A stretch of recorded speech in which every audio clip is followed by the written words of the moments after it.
hotel link. Three-way calling is prohibited. All inmate telephone calls are recorded. I have a prepaid call from Mike Dunn, an inmate at Duval County Jail. Your account balance is $27.85. If you wish to accept this prepaid call, dial 0 and thank you. Hello? Hey, honey.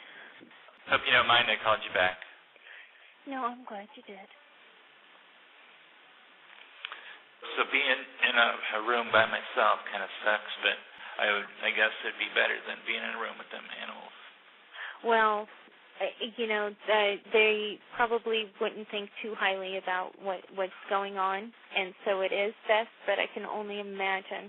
But your mom said she was sending you a book. Yep. And I don't know how she's going about this. I was thinking about this today, and I was like, I'm the victim here. I'm the fucking victim here. I was the one that was being preyed upon, and I fought back. Right. And I'm like, so it's my fault because I asked them to turn their radio down. Right. It's like I got attacked, and I fought back because I didn't want to be a victim, and now I'm in trouble. Yeah. I refuse to be a victim, and now I'm incarcerated. Oh, no. I somehow insulted these boys by asking them to turn the radio down, and for that, they were going to kill me. I mean, it's absurd that they would do that, but, they're violent. Well, honey, I don't think we should talk about it anymore. I mean, I don't know how else to put it. Like, they attacked me. I'm the victim. I'm the victor, but I was the victim, too.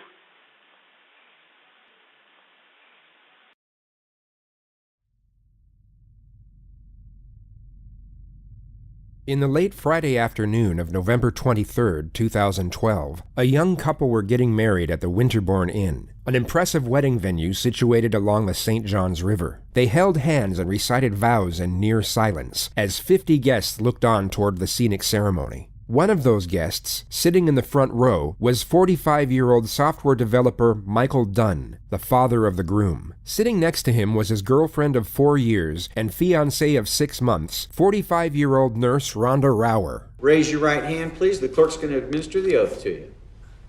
Right hand. There you go. Just relax. It's okay. Relax. Do you solemnly swear or affirm that the testimony you give shall be the truth, the whole truth, and nothing but the truth, so help you God? Ms. Rower, do you know someone by the name of Michael Dunn? Yes, I do. How long have you known Mr. Dunn for? About 4 years. Ms. Rower, what is your relationship to Mr. Dunn? He's my fiancé. Why did you and the defendant come up to Jacksonville on Thursday night for the Friday wedding? Because we have a puppy named Charlie, and because you usually can't check into hotels until like 3 or 4, and with the wedding being at 4, we didn't think we'd have time to get settled. They had just drove 2 hours from their shared home in Brevard County, and their 7-month-old French bulldog named Charlie was waiting for them at a hotel roughly 15 miles from the venue. And did you have anything to drink during the reception? I had a glass of red wine, and then I had about 2 to 3 rum and cokes. And do you know whether or not the defendant had anything to drink? He had rum and coke as well. Do you know how many drinks he had? He maybe had 3 or 4. They stayed for just over 3 hours at the reception, then reportedly had to leave early to go back to the hotel and take the puppy for a walk. They were staying at the Sheraton Hotel on Deerwood Park Boulevard, but as they were driving back, decided to pull into the Gate gas station on Bay Meadows Road at the last minute. What was the reason for stopping at the gas station? To get a bottle of wine. And whose idea was it, Miss Rower? Mine.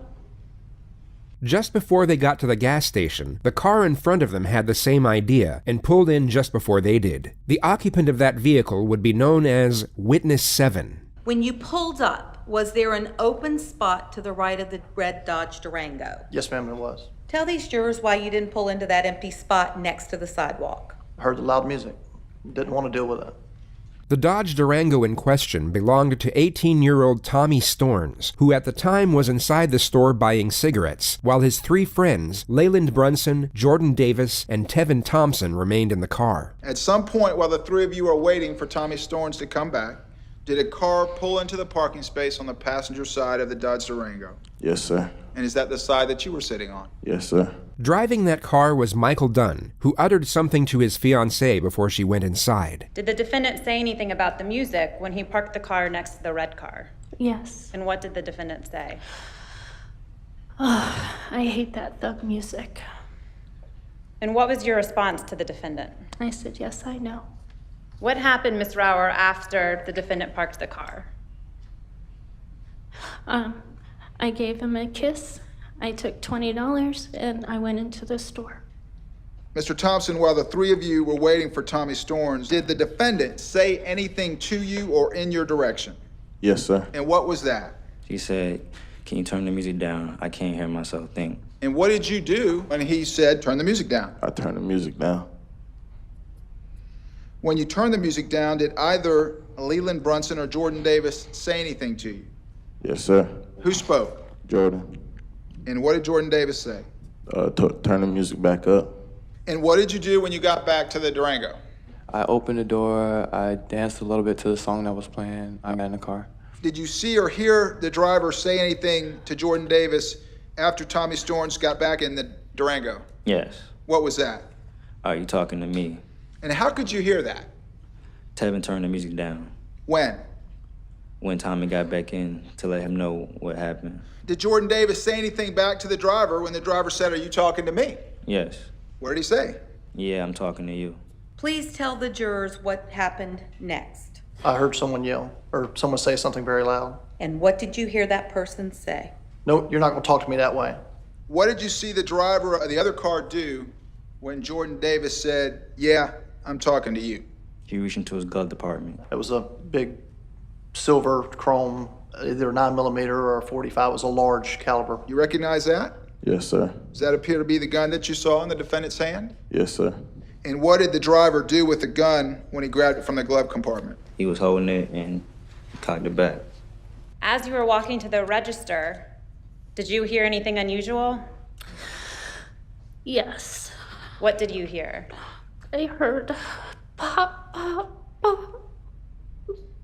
Within 3 minutes of Michael Dunn pulling into the gas station, he fired a total of 10 shots into the vehicle next to him. The first 3 shots came through the back passenger side door, at which moment Tommy Storns hit reverse and backed up at full speed. The 4th shot missed, while shots 5, 6, and 7 came through the front passenger side door. The SUV then did a J-turn, at which point Michael Dunn got out of his car, took aim at the retreating vehicle, and fired 3 more shots into the back. The amount of time that passed from the first volley of gunfire to the second was exactly 4 seconds.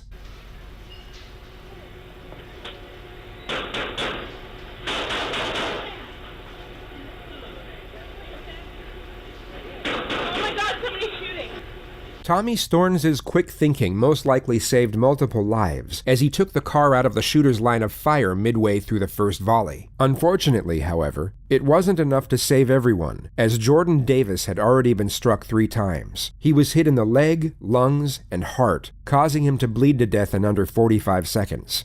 He was 17 years old. Roughly 20 seconds after the gunfire ceased, Rhonda realized it was her fiancé that had fired the shots, at which point she went outside to see what was going on. And so I opened the door, and he said, get in the car. And I don't know if I said what, or if I said anything, or if I just hesitated. And he said, get in the car. But he was, you know, he just had that sound in his voice, you know, of urgency. Yeah. And so I got in the car. You get in the car, he pulls out to leave. What's the conversation like in the car? Well, I asked him, what happened? Right. That's what I said. I said, what happened? And he said, I shot at the car. And I'm like, we're moving at this time. Right. And I said, what car? And he said, the one with the music. And I said, why? And he said, because they threatened to kill me.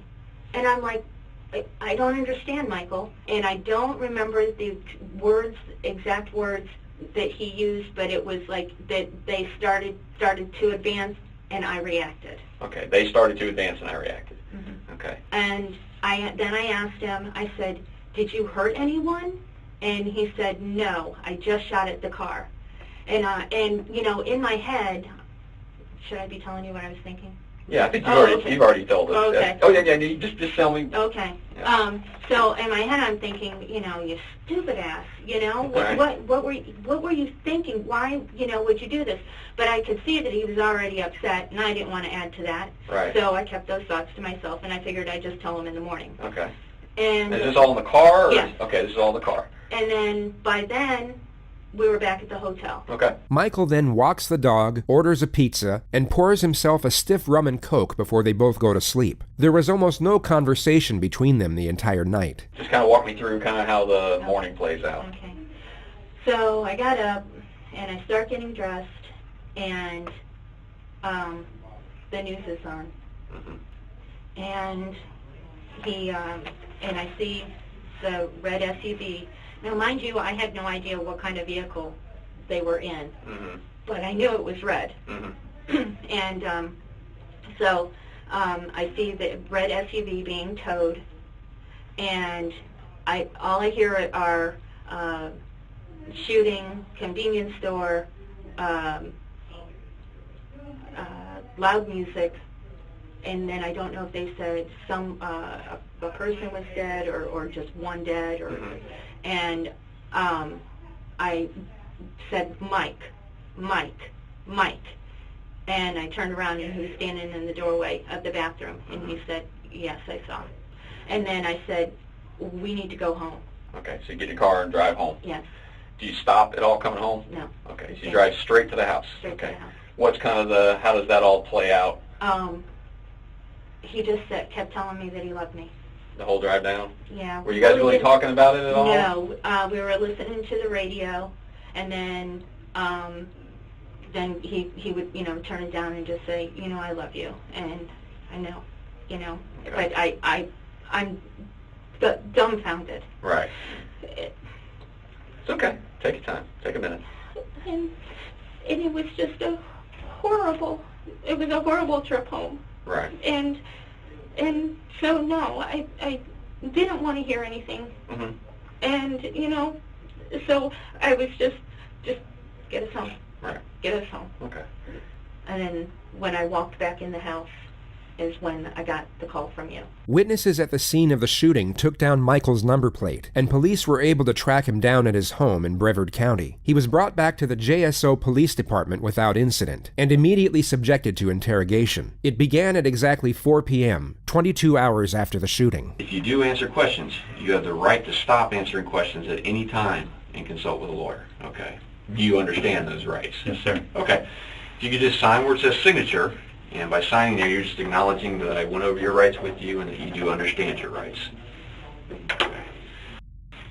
Obviously, I just kind of want to talk to you about what occurred last night. It's important to contemplate what the suspect is most likely thinking at this moment, as well as the character he is now trying to play. He wants to come across as the victim, who had no other choice but to take the action he did the night before, and needs to appear as rational, reasonable, and as considerate as possible. He knows that someone has died due to a situation that he initiated, and now needs to bend not only the facts, but also the perceptions of others. So just kind of walk me through, you know, just tell me from your point of view what you guys pull up. You're driving. It's your car? Is that correct? Yes, sir. Okay, and you're driving. Yes, sir. Okay, it's a Volkswagen, correct? Yes, sir. Okay. She's sitting in the passenger seat. No one else in the car with you, correct? Correct. Okay. Just kind of walk me through kind of what happened at that point.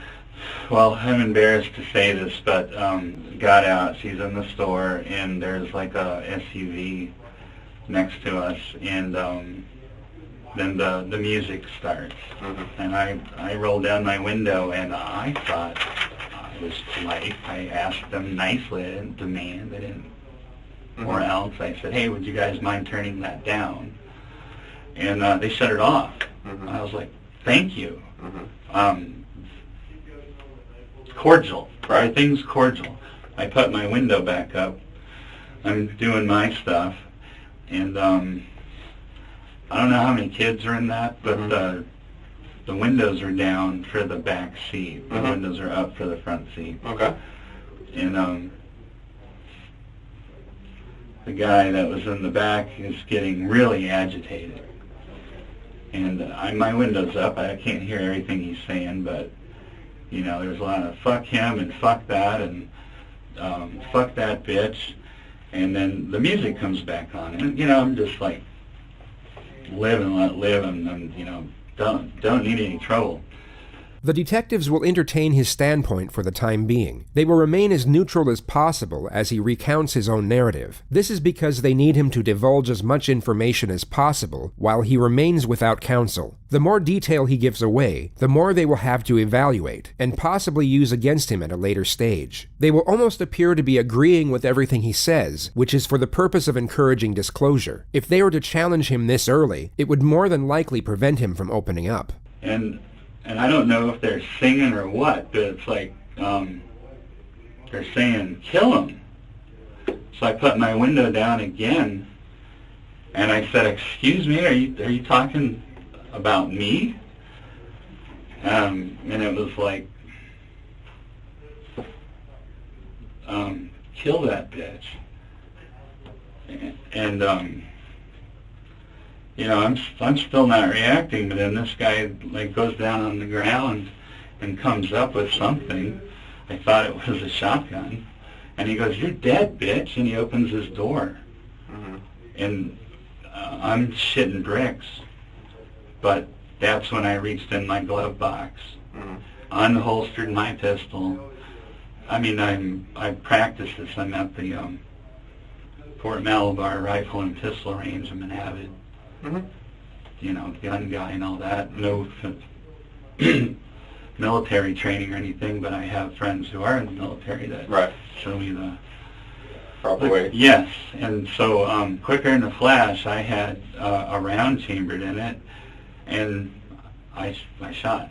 That's when I reached in my glove box, unholstered my pistol. Quicker in the flash, I had a round chambered in it. The prosecution would later argue that if the suspect was so traumatized both during and after the incident, as he stated multiple times, he wouldn't feel the need to add dramatic pauses while recounting the event, nor add complimentary remarks to his gun handling skills. It's almost as if he can't help but boast about the shooting, despite being so allegedly horrified and shaken up by it.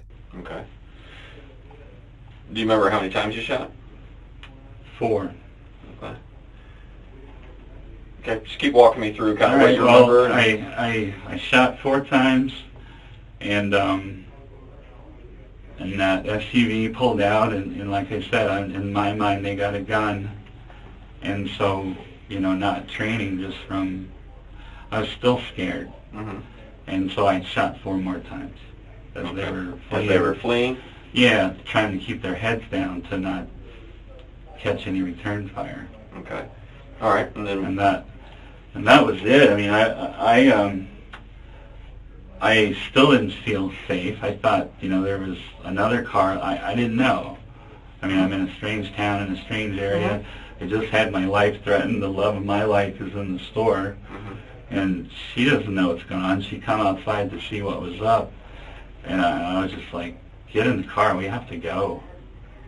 I just didn't feel safe there. In fact, we had plans, in fact, a fairly expensive bed and breakfast paid for in St. Augustine. More unnecessary detail that someone distraught by a recent event wouldn't feel the need to clarify. If he genuinely thought he was as close to being killed as he stated, or if he was at all upset about the fate of the young man he had just shot dead, the fact that he missed out on a fairly expensive bed and breakfast would most likely be overlooked. And, you know, after what happened last night, and we were like, we have to go home and call the local sheriff and tell him what's up. Well, where'd you go after when we went right to our room. You went right to the hotel? Yeah. Okay. Didn't leave. We were just like in the hotel room? bricks waiting for another carload of thugs to come. I mean, I'd never been so scared in my life. These exact statements were brought up when his fiancée Rhonda was interviewed 4 days later. Michael said something in the interview that was kind of, he made a comment that you guys went back to the room and he was basically waiting on some thugs with guns to come to the room at any given time. When you guys got back to the hotel, did he take the gun out of the glove box and take it up to the room with you guys?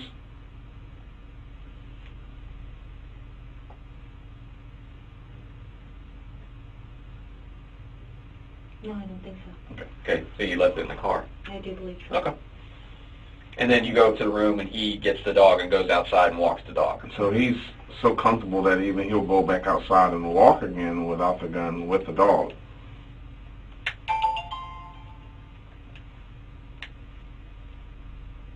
I would have to assume so, yes. Okay. And you guys just stayed in the hotel room at that point? Did you go anywhere else?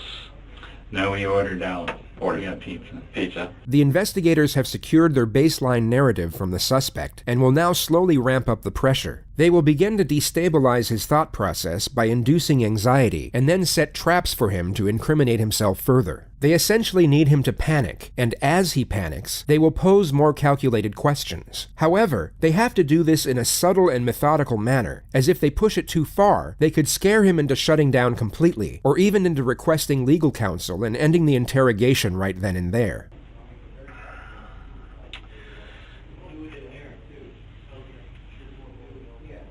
I know you're in a strange town, and you have this traumatic event happen to you, and I can understand that. Okay. The problem, I can tell you, where we start to kind of get a little wondering is by the time you say you get to your hotel room, you're calling to order pizza. Why aren't you calling us? I wanted to come back to my hometown to do that.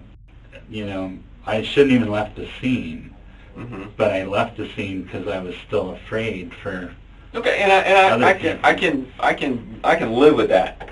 Okay, I can live with that. You don't necessarily want to hang around right where the shooting happened because you don't know if these guys are coming back. I'm good with that. Or if there are more. You know, but once you leave and you are away from that scene, and you've even gotten to a hotel room and inside your hotel room at that point. Now it makes me wonder, because if you make a phone call, one, we find out, a lot quicker what's going on.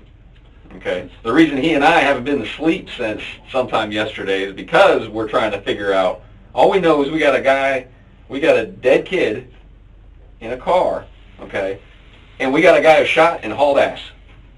That's all we know. I mean, I'm just. That's where we start to get a little concerned. It starts to be,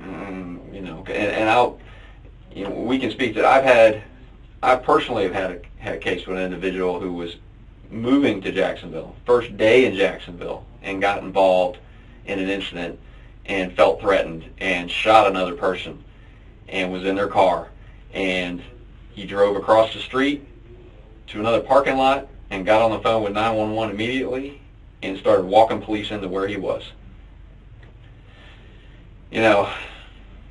That's the way I have nothing to say other than that. So other problems that we have too. When you began to shoot, can you honestly tell us that you ever saw a gun inside that vehicle? I saw a barrel come up on the window. He has now gone from saying that he saw a shotgun to now seeing a barrel come up on the window, and his emphasis while giving the statement was weak and unconvincing. If he had spoken with an attorney, his response to this question would have been that he without a doubt saw a shotgun, and his conviction to the claim would have been immensely forceful. It would make it far easier for his defense to create reasonable doubt within the jury, which the suspect has now made extremely difficult, and continues on to make it even more so.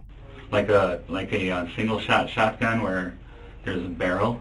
Mm-hmm. I didn't see this part of the barrel, I saw that part of the barrel. And it was either a barrel or a stick, but sir, they're like, we're gonna kill you. And then they say, you're dead, bitch. I mean, I didn't wait to look to see if they were gonna point it at me. He reached down and picked it up. And then who reached down and picked it up? Well, hopefully it's the guy that I hit. Though it was. Where was he sitting when he reached He down? was sitting in the rear passenger side. And that's the guy that was really agitated. And then that's the guy that I asked, are you talking about you're going to kill me? Like I said, I didn't know what, you know. My window is up. He was saying a lot, but that's what came through. And I put my window down to ask him. And the music is still playing at this time? And Yes, but he is really loud and really animated. Louder than the music that's bothering you? Yes, well, the music was a nuisance at first. You know, with my car shut and the windows up, and you just hear the heavy bass. And like I said, I just said, hey, would you mind turning it down? And they did. They shut it off, which, you know, I said thanks. But it really wasn't an issue of loud music. It was an issue of them threatening my life. But it started from me. Absolutely, and you know that's when I started telling you guys was I'm playing when embarrassed. you pulled up? No, it was not. It was not. So you guys pull in, okay? Now, when he pulls in next to the red SUV, is that correct? That's correct. It was already there? Yes. Correct, okay. And was the music playing? Yes. Okay, the music's playing. Like we said, there's some issues that we have.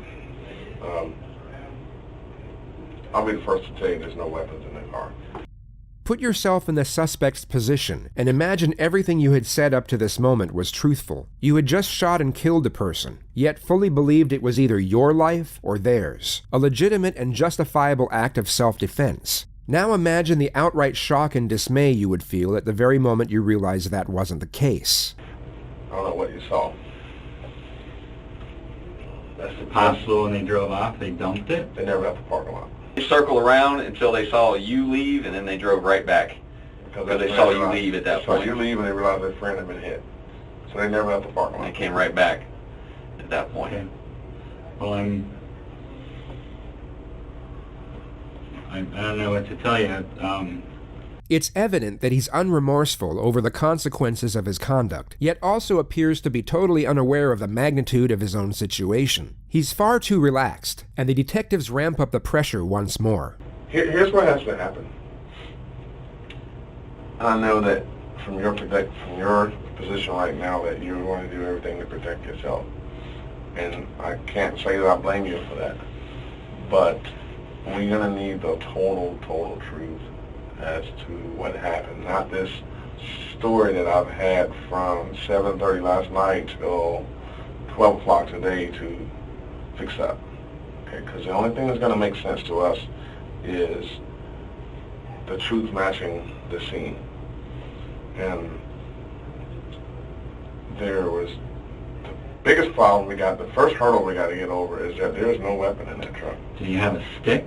There was nothing found in or near the car that resembled a stick nor a weapon. The suspect is now trying to forge a narrative that his actions were justified due to his perception of a threat, regardless of if there was one or not. Well, the second problem we have is that the last set of rounds when the truck is backing away from you, and you put 4 more sets in it, 4 more shots into it. That's an issue. Because now if it's backing away, it's no longer a threat. Yes, sir, I understand that. In my mind, they had a weapon. Okay. I can't shoot someone because in my mind they had a weapon.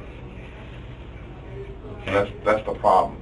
I mean, if I walked up to someone right now and I'm having a confrontation with them and I think they have a weapon, the law doesn't allow me to shoot him because I think he has a weapon. Let me ask you this: how were you when you pulled your gun out? Say you're sitting in your driver's seat like that, straight ahead. How did you shoot? Did you shoot one-handed? Did you shoot two-handed? Two-handed, like that. Two-handed, like this. You come across your body. Okay, and you shoot the first. What you said? 4 shots is what you remember. And then they start backing out.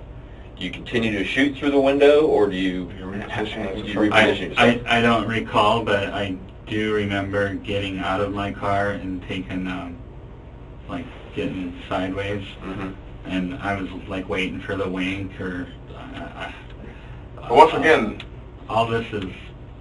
Okay. Once again, if you think they have something, think they have a shotgun. They had a shotgun. You think they had a shotgun. You're going to get out of your car so they can get a good aim on you? Make any sense? Well, at the time, I was doing everything on adrenaline and no... But I'm just saying, we're trained to, if we think something is there, to get out of the way. To get out of the way. Cover or concealment. So you're telling me that you thought they had a shotgun, but you got out of your car so they would get a good aim at you, is what you're telling me. Well, I thought maybe they would shoot at the car and I wouldn't be in it. But the car, your car's not shooting at them. You are. Why would they shoot at your car? Shadow, they can't. So, honestly, sir, I'm at a loss to justify what I did on the second volley, right. Other than to say I thought they were going to be shooting back, and I was keeping them from doing that. And I was in such a panic. So you get the gun, rack it, and then reassess? No, I didn't reassess. I so started you went, grabbed gun, rack, came up? Yes, sir. Okay. So you see him start to come out of the door of the truck. At that point, you turn to get your gun. Is that correct? You take it out of your glove box. You unholster it. You rack around, and you come back up on target. Yes, sir. Fluid motion. Okay. In the amount of time he's starting to get out of the truck when you first start to go get your, but yet by the time you come back and start shooting, he's still in the truck. He's coming out. I think he saw what I was doing when it was running back in. I don't know. But see, that's where I'm a little thrown off here.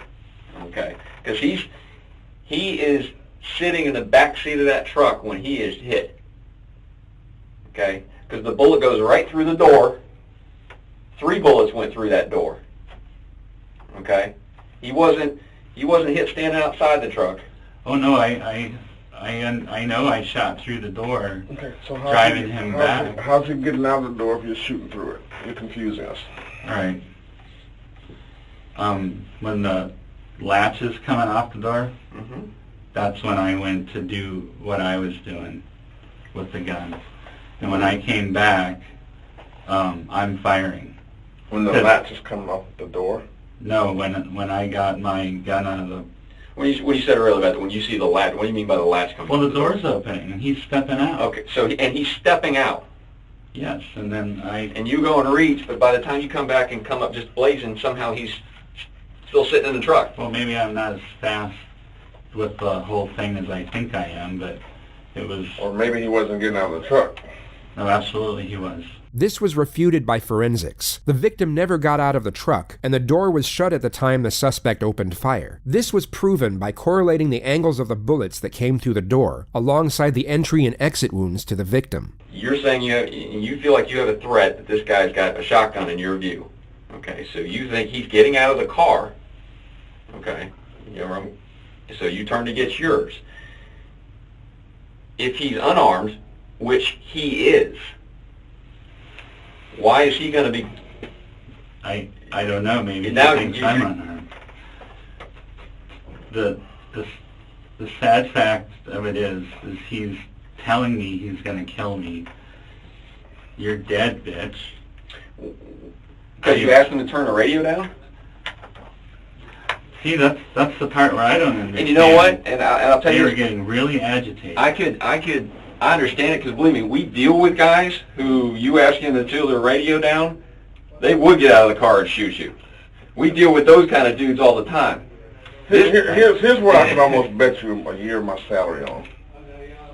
When you got into a confrontation with those guys, a man of your stature, if there was a gun in that truck, they would have shot you.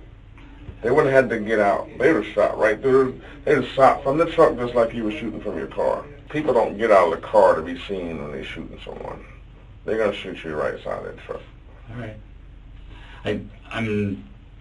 He's getting out of his car. We're this close to each other. He was getting out of his car after repeatedly telling me that he was going to kill me. thought, you know, is he going to bite my ear off or shoot me with a shotgun? I wasn't too concerned about how he intended to do it. If you thought he had a shotgun, you most likely would be concerned with how he intended to do it. You would be likely more concerned with being shot with a shotgun as opposed to having your ear bitten off.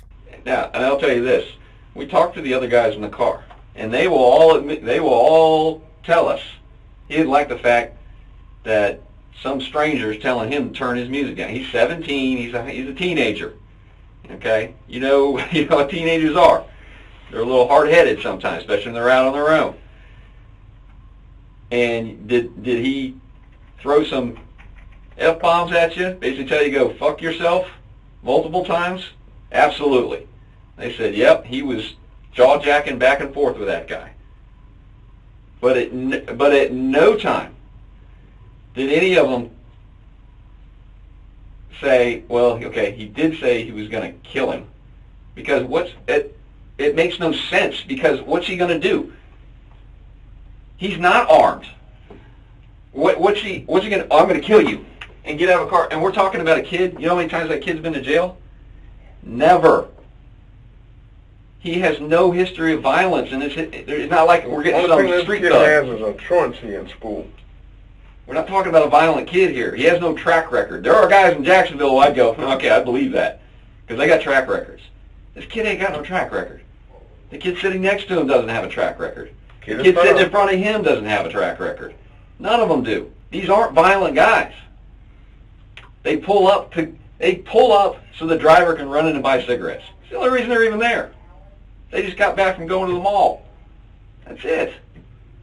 So I have a hard time buying how I can totally see him talking shit to you. I can see that. But to take it to a level that he's threatening to end your life when he can't. There's no way he can. He doesn't have anything. I didn't know that. I know. That's all the reason that you're not knowing that is all the reason why you took your next step too far. Yeah, the problem is you went from 0 to 100 without ever getting to 50. I have a guy very irate saying he wants me dead. Well, if the other guys aren't corroborating, I'm sorry, but that's what he's understand saying. too, there's people in the parking lot that can hear what's going on too. Not one of them. We have what's called independent witnesses. Yeah, not associated. I understand. I wasn't sure that I heard him right. That's why are you, is this directed towards me? You're going to kill me? And that happens to be an exact quote of, are you talking to me? That was an exact quote. Guys with the truck said. He said something to the effect of, are you talking to me?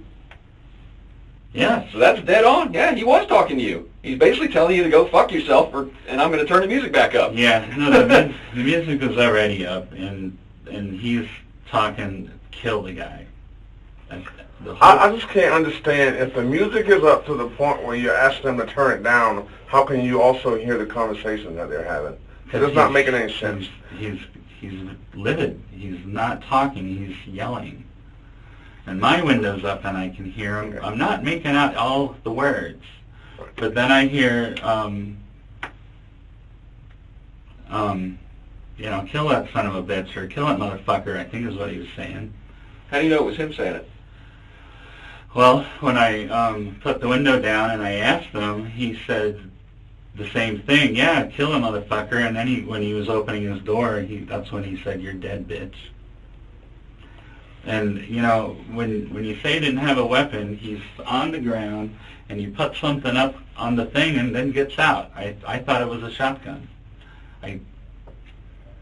Or a stick, or, some kind of weapon, but he's confrontational and using words like, I'm going to kill you and you're dead. And I didn't know he's 17. I thought he was a full-grown man. And I don't know how many kids are in that, but the windows are down for the back seat. I didn't know he's 17. I thought he was a full-grown man. I thought they all were.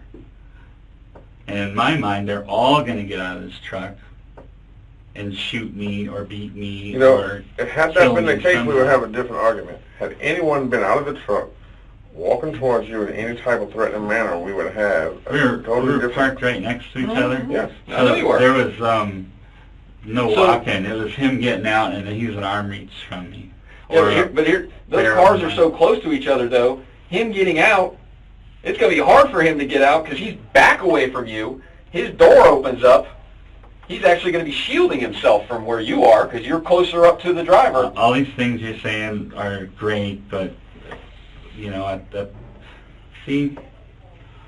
didn't analyze all these things. I got the shit scared out of me. I know. And some guy's coming at me, telling me what he's gonna do or wants to do.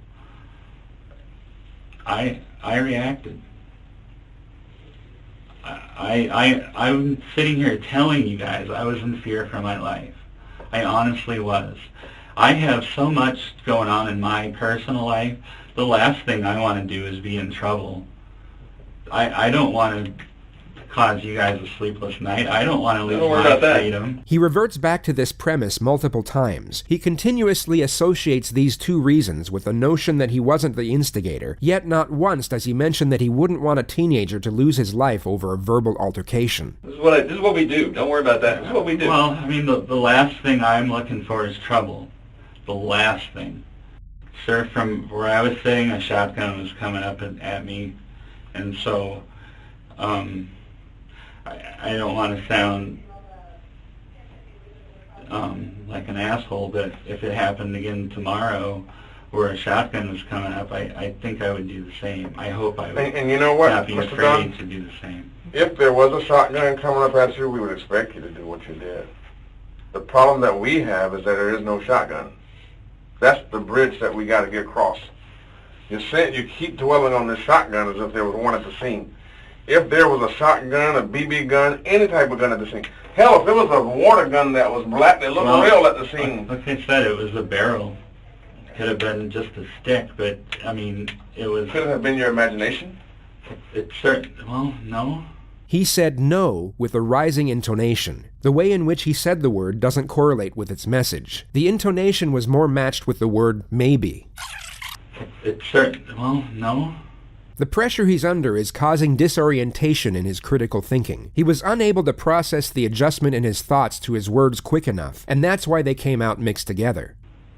I mean, anything's possible, I guess, but him coming out of his car was not my imagination. Okay.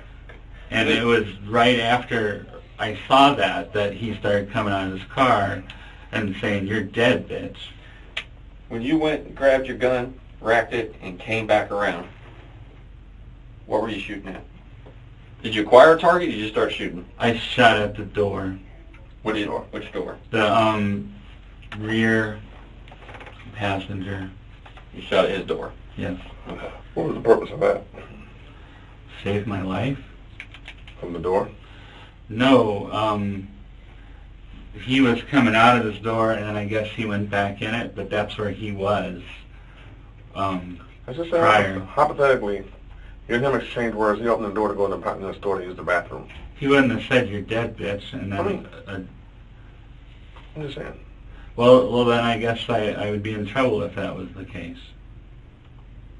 But that's not what happened. We are so lucky. Really? There should be 3 of those 4 should have been hit. 3 of those 4. You could have 3 dead guys right now. Okay? Luckily for the guy in the front seat, his door stopped the bullets. They entered the door but they didn't go all the way in because the front door's got bullet holes in it. Okay? And there's another one you shot when you were doing the suppression fire, basically, to keep their heads down as they're driving away.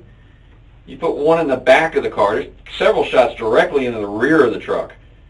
And one of them comes zinging in through the back and goes right up and hits the sun visor where the driver is as he's driving out. Didn't miss his noggin by much. So we could very easily have 3 victims at this point. Luckily, those guys didn't get hit in any way, shape, but they're all fine. Except for the poor guy who's pretty much was dead right there. It didn't take him long. He was gone. We see a lot of scenarios, and we deal with threatening situations. I mean, it's not, we deal with them all the time where somebody defends themselves. I mean, we do. And there are clear-cut cases where you go, yep, sure did, buddy. You defended yourself. Have a nice day. Unfortunately, this is not one of them. I'm not feeling so hot now that you guys are... Unfortunately, we have that effect sometimes. Well, I don't mean sick. I mean, I actually am starting to be sick in my stomach. I don't know how I can express to you guys that I was in fear for my life. Okay. I've never been so scared in my whole life. I've been mad and my hands shake, but I was so afraid that I didn't have time to think. I only reacted. What did you see the driver of the other car do when Jordan Davis said, yeah, I'm talking to you? He reached into his glove compartment. It was a big silver chrome, either 9mm or a 45. It was a large caliber. And what did the driver do with the gun when he grabbed it from the glove compartment? He was holding it and cocked it back. I heard someone yell, or someone say something very loud. And what did you hear that person say? No, you're not going to talk to me that way. Do I need to get a lawyer?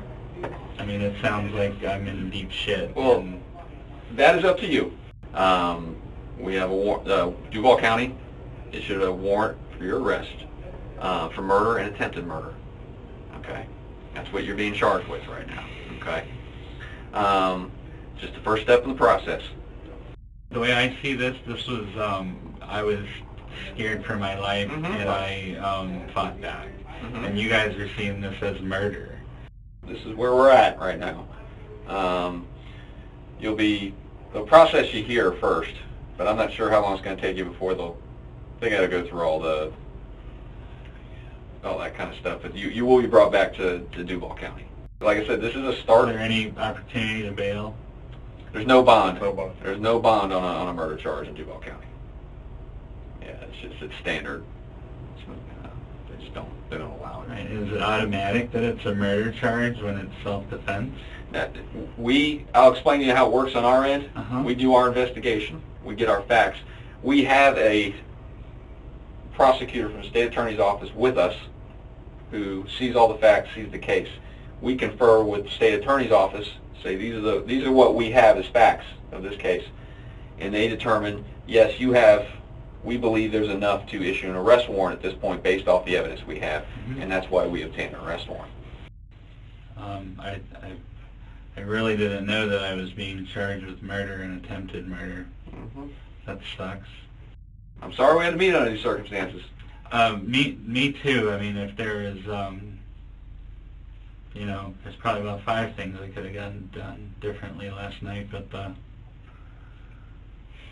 it's unfortunate it turned out the way it did. It is. Okay. Well, I'll get with the guys here and we'll get you use the restroom for you. Okay.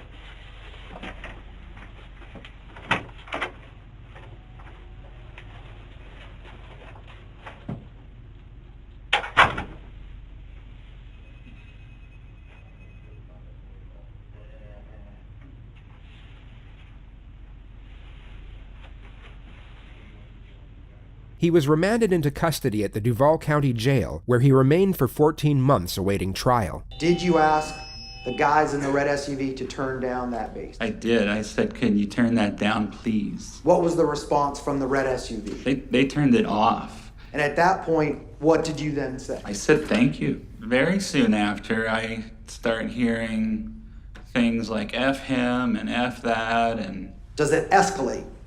Well, the music came back on. Now it got ugly. After hearing the something something cracker and this and that, I hear, I should kill that motherfucker.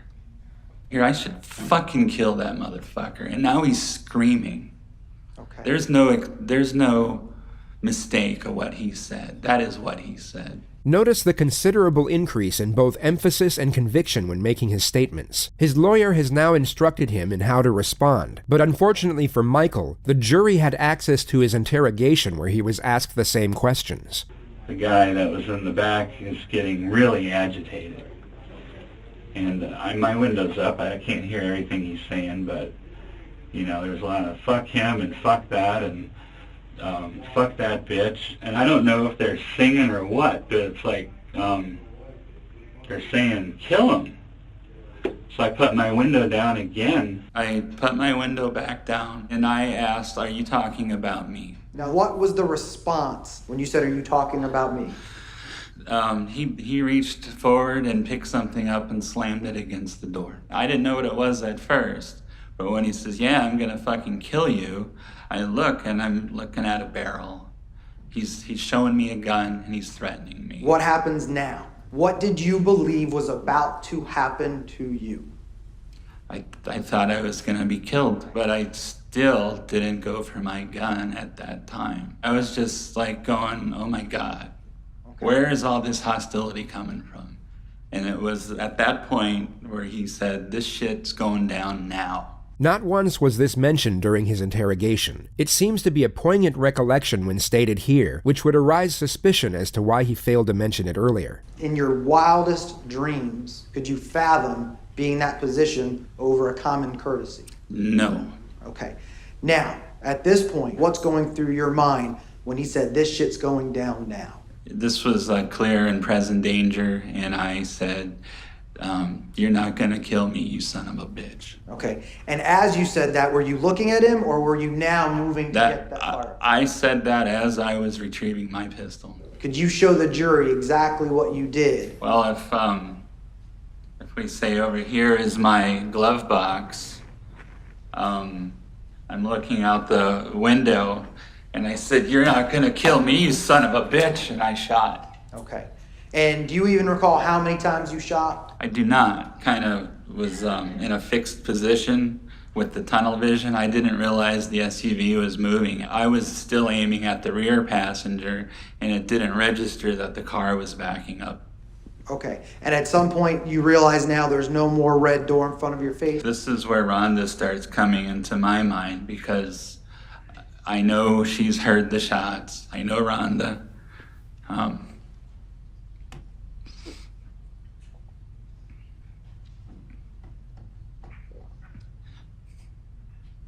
It wasn't just my life I was worried about, no.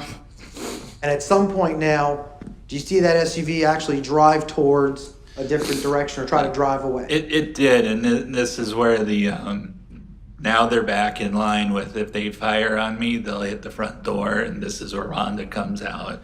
What was your purpose of firing towards the back of that vehicle? Were you I was worried about a blind firing situation where they would, shoot over their heads or whatever and hit me and Rhonda. I stopped firing when it appeared that the threat was over. And how long had you been with Miss Rower? 3.5, 4 years. Did you have a serious relationship with her? Absolutely, she's my fiance. Okay. And were you living with her at the time?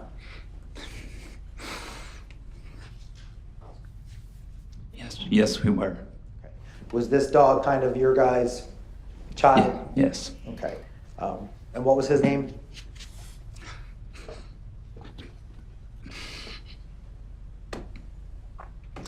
His name is Charlie. The defendant just got emotional over his supposed gallantry and undying love for his partner, and now accelerates this emotion for the purpose of expressing how much he loves his pet. In his mind, he is exhibiting appealing human traits to the jury, coming across as a man of clear nobility and selflessness, who only protected the woman he loves from a perceived imminent threat, while also being a gentle soul that sheds a tear at just the mere thought of his beloved puppy. The thing is, the defendant only has tunnel vision with regard to himself and his own perspective. The jury, on the other hand, will be looking at the big picture. Rather than perceiving this emotion from the viewpoint the defendant wants them to, they may see it as a contrived and narcissistic attempt at elevating his own character. He has now shown the jury that he has the personality type to get emotional, and this emotion comes out as he self-describes his valiant conduct and gentle spirit, yet not a shred of emotion was displayed as he described the exact moment he took the life of a young man. Mr. Dunn, you love Rhonda Rower. Yes, sir, I do. Right?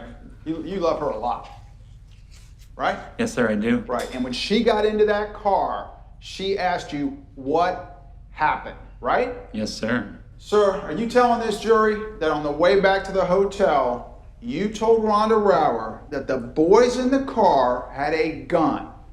If I told her on the way to the hotel, I told her several times at the hotel, I told her several times on the way home that this was self-defense. That wasn't my question. From the time you left the gate station to the time you got back to the Sheraton, how many times did you use the word gun to describe what the boys, let me finish, what the boys in the car had? I couldn't tell you. Was it more than one? At least one. Mr. Dunn, the truth is, you never told the love of your life that those boys had a gun. You weren't there. Did you? You did tell her then? I said you were not there. I get that. I know that. Truth is, you never told Rhonda Rower they had a gun. That is incorrect. Remember to speak loudly into the microphone so everybody can hear you, all right? Yes, sir. All right, Miss Wolfson.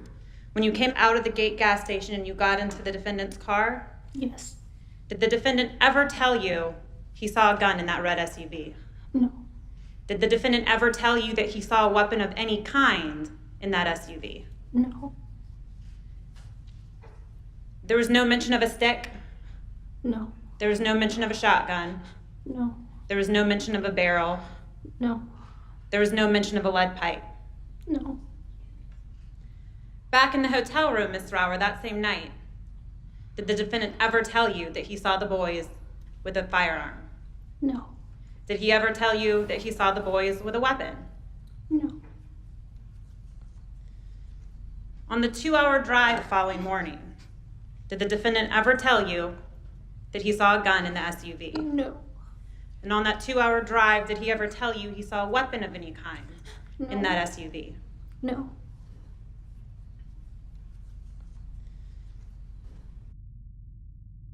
On February 15th, 2014, Michael Dunn was found guilty on 3 counts of attempted murder for which he was rendered a 90-year sentence. 7 months later, on October 1st, he was rendered an additional life sentence without the possibility of parole. His appeal was denied by the 1st District Court on November 17th, 2016. He is currently being held at the maximum security Oregon State Penitentiary.